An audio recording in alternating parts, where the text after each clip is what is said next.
my cousin Jose, the DJ. I had just purchased this brand new car and I knew immediately I wanted to take it and show it to my cousin Jose. So I drove all the way to Rockwall to go show him my car. He asked if he could drive it around the block and I'm like, sure, go and drive it around the block. So he comes back and he's like, oh man, your car is awesome. You're so blessed. I'm so happy for you. And I'm like, thank you. Anyway, so I leave, and as I leave, I noticed that he had changed all of the secular radio stations that I had already plugged in and changed it to Christian music.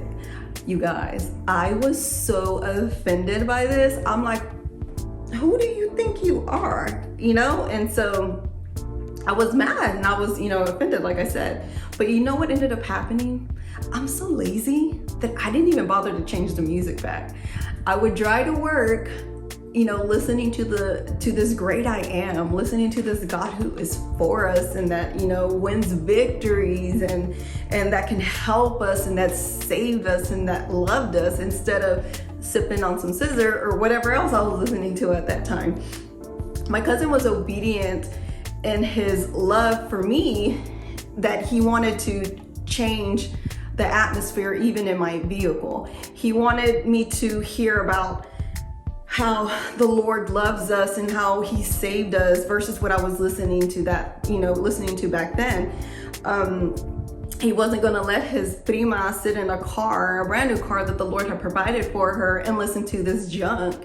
And what ended up happening also is that triggered my love for music to become my love for worship. And now I lead worship and now I sing and I'm so overwhelmed and my heart's so full of worship.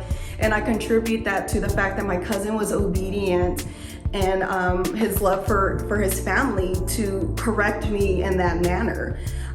Psalms 32:8 says, I will instruct thee and teach thee in the way which thou shalt go. I would guide thee with my eye. If you don't have anybody that is instructing you to do the right thing, and you're not listening to the Spirit when it's telling you maybe just do this little change and look what could happen, then you need to be that person for that person. That needs to be you. You need to be the cousin in the car, changing the radio stations of your loved ones, changing whatever movies that you're watching that aren't appropriate, changing your language. You got to be that person. Because look at the outcome. Just that one little thing of changing the music in my car and me being super lazy was what led me to be who I am today. So thank you. I love you, primo, and God bless.